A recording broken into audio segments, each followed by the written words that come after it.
വീണ്ടും ഫലസ്തീനെ കുറിച്ചുള്ള ധാരാളം ഐക്യദാർഢ്യ സംഗമങ്ങൾ സാധ്യമാകുന്ന ഒരു സമയം, യഥാർത്ഥത്തിൽ തൂഫാനുൽ അഖ്സ സംഭവിച്ചിട്ട് 2 വർഷം തികയാൻ പോകുന്ന ഒരു സന്ദർഭത്തിൽ കൂടിയാണ് നമ്മളുള്ളത്. ഈ കഴിഞ്ഞ 2 വർഷത്തെ ഗസയിൽ തുടർന്നുകൊണ്ടേയിരിക്കുന്ന വംശഹത്യയുടെ പേരിൽ മാത്രമാണോ യഥാർത്ഥത്തിൽ അടയാളപ്പെടുത്തപ്പെടുന്നത് എന്നതിനെക്കുറിച്ചുകൂടി ആലോചിക്കുന്നിടത്താണ് ഹമാസ് നിർവഹിച്ച ചരിത്രപരമായ ദൗത്യമായി തൂഫാനുൽ അഖ്സയെ നമുക്ക് വായിക്കാൻ കഴിയുന്നതും. അഥവാ UN അസംബ്ലിയിൽ ഫലസ്തീനില്ലാത്ത ഒരു ഭൂപടത്തെക്കുറിച്ചും ഒരു ന്യൂ മിഡിൽ ഈസ്റ്റിനെ കുറിച്ചും സംസാരിച്ചു കയറി വന്ന നെതന്യാഹു, ആ നെതന്യാഹുവിൻ്റെ സംസാരത്തിന് വലിയ അസ്വാരസ്യങ്ങളില്ലാതിരുന്ന ഒരു UN സഭയിൽ നിന്നും മാറി 2 വർഷത്തിനിപ്പുറം അതേ നെതന്യാഹു സംസാരിക്കാൻ കയറി നിൽക്കുന്നിടത്ത് 120-ലധികം വരുന്ന രാജ്യങ്ങൾ കൂക്കി വിളിച്ചും മുദ്രാവാക്യം വിളിച്ചും ഇറങ്ങിപ്പോകുന്ന ഒരു സന്ദർഭത്തിലേക്ക് എത്തി നിൽക്കുമ്പോൾ ഈ 2 വർഷം യഥാർത്ഥത്തിൽ അടയാളപ്പെടുത്തപ്പെടുന്നതും അത് ലോകക്രമങ്ങളുടെ മാറ്റങ്ങളെക്കുറിച്ചുകൂടി നിങ്ങൾ ആലോചനാ വിധേയമാക്കണം എന്നാണ് നമ്മെ പഠിപ്പിക്കുന്ന ഒരു കാര്യം. അതേ സന്ദർഭത്തിൽ തന്നെയാണ് യഥാർത്ഥത്തിൽ പരമാധികാരത്തെക്കുറിച്ചടക്കമുള്ള ചോദ്യങ്ങൾ ചോദിക്കാൻ നമ്മെ ഓർമ്മപ്പെടുത്തുന്ന ഒരു കാര്യം. അതാണ് നമുക്കറിയാം, കഴിഞ്ഞ ഏതാനും ദിവസങ്ങൾക്ക് മുമ്പാണ് പലപ്പോഴും ഫലസ്തീൻ പ്രശ്നത്തെക്കുറിച്ചും ആ ഫലസ്തീൻ പ്രശ്നം എങ്ങനെയാണ് പരിഹരിക്കപ്പെടുക എന്നതിനെക്കുറിച്ച്, അതിൻ്റെ ദ്വിരാഷ്ട്ര പരിഹാരത്തെക്കുറിച്ചും സംസാരിക്കുന്ന ആളുകളുണ്ട്. അതേസമയം ഒരു രാഷ്ട്രത്തെ വകവെച്ചു കൊടുത്താൽ തീരുന്നതാണോ ഫലസ്തീനിൻ്റെ ഇസ്രായേലിൻ്റെ പ്രശ്നം എന്നുള്ളതിനെക്കുറിച്ച് ആലോചിക്കുന്നിടത്താണ് കഴിഞ്ഞ ദിവസങ്ങളിൽ ഖത്തറടക്കമുള്ള 4ഓളം വരുന്ന അറബ് രാഷ്ട്രങ്ങളിൽ മണിക്കൂറുകളുടെ വ്യത്യാസത്തിൽ മിസൈല് പായിക്കാൻ കഴിയുന്നതും ഇസ്രായേലിന് എങ്ങനെയാണ് അതിലൊരു സങ്കോചവുമില്ലാതെ അത് സാധ്യമാകുന്നതും എന്നാലോചിക്കുന്നിടത്താണ് യഥാർത്ഥത്തിൽ ഈ ലോകരാഷ്ട്രങ്ങൾക്കിടയിൽ ആർക്കാണ് പരമാധികാരം, ആർക്കാണ് സോവർണിറ്റി എന്ന ചോദ്യത്തെക്കുറിച്ച് നമ്മെ ആലോചനാ വിധേയമാക്കേണ്ടുന്ന ഒരു കാര്യം. അഥവാ ഇസ്രായേലിനും ഏത് ദേശത്തും ഏതു നാട്ടിലും അതിന് പ്രത്യേകിച്ച് പ്രതിബന്ധങ്ങളൊന്നുമില്ലാതെ കേവലം ഒരു മണ്ണ് എന്നുള്ള നിലക്കും യഥേഷ്ടം മിസൈൽ വിക്ഷേപിക്കാൻ കഴിയുന്ന, മിസൈൽ പായിക്കാൻ കഴിയുന്ന അധികാരാവകാശങ്ങൾ ആരാണ് ലോകത്ത് വകവെച്ചു കൊടുക്കുന്നത്? ഇറാനിലേക്കും ഇസ്രായേൽ മിസൈൽ അയച്ചതിനെക്കുറിച്ചോ അമേരിക്ക മറുപടി പറയുന്നതും അത് ഞങ്ങളെ അറിയിച്ചിട്ടാണ് അയക്കുന്നത്.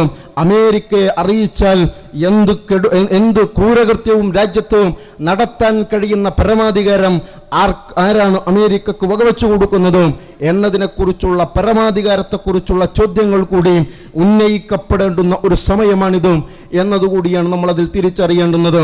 എന്നു മാത്രമല്ല, പരമാധികാരത്തെക്കുറിച്ച് പൗരാവകാശങ്ങളെക്കുറിച്ച് ചോദ്യങ്ങൾ ഉന്നയിക്കേണ്ടുന്ന ഒരു സന്ദർഭം. തൂഫാനുൽ അഖ്സയെക്കുറിച്ച് വിമർശിക്കുന്ന ആളുകൾ സാധാരണഗതിയിൽ അതിനെക്കുറിച്ച് പറയാറുള്ളത് എന്തിനാണ് ഹമാസ് ഇസ്രായേലിനെ ആക്രമിച്ചതിൻ്റെ പേരിൽ ഇപ്പുറത്തുള്ള മനുഷ്യർ കൊന്നൊടുക്കപ്പെടുന്നത്? എന്തുകൊണ്ടാണ് ഇസ്രായേലിലെ പൗരന്മാർക്ക് മാത്രം പൗരാവകാശങ്ങളെക്കുറിച്ചുള്ള സങ്കല്പങ്ങൾ ബാധകമായി തീരുന്നത്? ഭക്ഷണത്തിന് വേണ്ടി ക്യൂ നിൽക്കുന്ന കുഞ്ഞിൻ്റെ ഇടനെഞ്ചിലേക്ക് വെടിയുണ്ട പായിച്ച് കൊന്നുകളയുന്ന ആ പിഞ്ചുകുഞ്ഞിൻ്റെ മനുഷ്യാവകാശത്തെക്കുറിച്ച് ലോകത്ത് ചർച്ച ചെയ്യപ്പെടാത്തത് എന്തുകൊണ്ടാണ്? അത് കൺസേൺ ആകാത്തത് എന്തുകൊണ്ടാണ്? ഒരു ദിവസം ജനിക്കുകയും അതേ ദിവസം തന്നെ മരണതീയതി എഴുതി വെക്കപ്പെടുകയും ചെയ്യുന്ന പിഞ്ചു പൈതലിന്റെ മനുഷ്യാവകാശത്തെക്കുറിച്ച് കൺസേൺ ഈ ലോകത്ത് പരമാധികാരം കൊണ്ടു നടക്കുന്ന ആളുകൾക്ക് മുൻപിൽ ഉന്നയിക്കാൻ കഴിയുന്നതിനെ കുറിച്ച് കൂടിയാണോ യഥാർത്ഥത്തിൽ ഫലസ്തീൻ വിഷയത്തെക്കുറിച്ച് ആലോചിക്കുന്നിടത്ത് നമുക്ക് സാധ്യമാകേണ്ടുന്ന ഒരു കാര്യം? ആ പരമാധികാരത്തെക്കുറിച്ചും പൗരാവകാശത്തിന്റെ നിർവചനങ്ങളെക്കുറിച്ചുകൂടി ആലോചിക്കാൻ കഴിയുന്നതാകണം ഈ ഐക്യദാർഢ്യ സംഗമങ്ങളെന്നാണ് നമ്മൾ മനസ്സിലാക്കേണ്ടുന്നത്. എന്ന് മാത്രമല്ല, നേരത്തെ സൂചിപ്പിച്ചതുപോലെ ഇതൊരു ജനസൈഡൽ ഇൻഡസ്ട്രിയായി വികസിപ്പിക്കുന്നിടത്ത് തന്നെയാണോ ഫലസ്തീൻ എന്ന് നിങ്ങൾക്ക് പരിശോധിച്ചാൽ അത് ഏറ്റവും പ്രധാനപ്പെട്ട ഒരു ലബോറട്ടറിയായി അത് മാറിയിരിക്കുന്നു എന്നതാണ്. നിങ്ങൾക്ക് നിങ്ങളുടെ ടെക്നോളജികൾ പരീക്ഷിക്കാൻ കഴിയുന്ന, നിങ്ങളുടെ വംശഹത്യാ ടൂളുകൾ നിങ്ങൾക്ക് ഉപയോഗിച്ചു നോക്കാൻ കഴിയുന്ന, അതിൻ്റെ റിസൾട്ട് എടുത്ത് നൽകാൻ കഴിയുന്ന ഒരു മനുഷ്യ ലബോറട്ടറിയായി ഫലസ്തീനിന്റെ ഗസ മാറിയിരിക്കുന്നത് ഇതിന്റെ കാലത്താണ് നമ്മൾ ജീവിക്കുന്നത്. നിങ്ങളൊരു സ്ഫോടക വസ്തു ഉണ്ടാക്കിയാൽ അതെത്ര ആളുകളിലേക്കാണ് അത് എഫക്റ്റ് ചെയ്യുക എന്ന് നിങ്ങൾക്ക് പരീക്ഷിക്കണമെങ്കിൽ നിങ്ങൾ ഇസ്രായേലിനെ ഏൽപ്പിച്ചാൽ അത് ഗസയിൽ നിക്ഷേപിച്ചു നിങ്ങൾക്കതിന്റെ റിസൾട്ട് എടുത്തു തരും.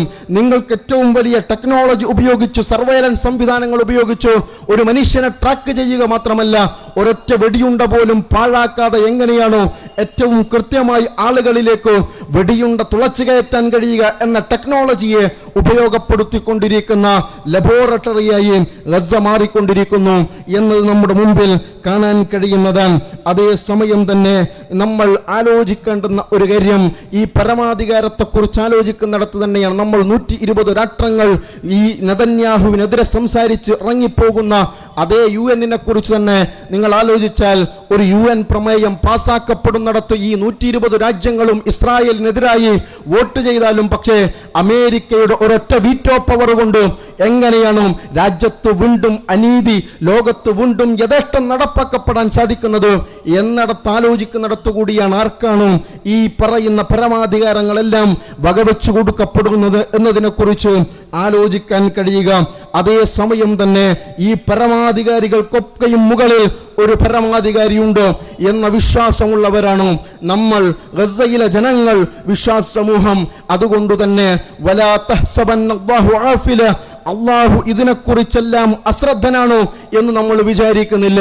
അതുകൊണ്ട് തന്നെയും ഇത് മാറി മറിയുന്ന ലോകക്രമത്തിന് മാറ്റം സംഭവിക്കുന്ന ഒരവസ്ഥ സംജാതമാകുമെന്ന് നമുക്കുറപ്പുണ്ട്.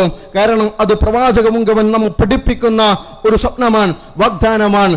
ഗസ, ഖുദ്സിന്റെ മണ്ണ് വിമോചിതമാകാതെ ഈ ലോകം അവസാനിക്കില്ലെന്നത് ഏത് പ്രവാചകനാണ് പഠിപ്പിക്കുന്നത്? റബീആയ ആദ്യ വസന്തമായ പ്രവാചകൻ.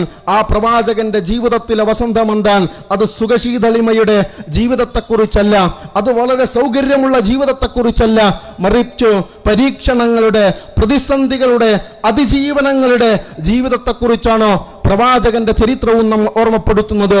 അതുകൊണ്ട് തന്നെയും ഗസ പുഞ്ചിരിക്കാതെ, ഈ ഖുദ്സിന്റെ മണ്ണ് വിമോചിതമാകാതെ ഈ ലോകം അവസാനിപ്പില്ലെന്ന് നമുക്കുറപ്പുള്ള കാര്യമാണ്.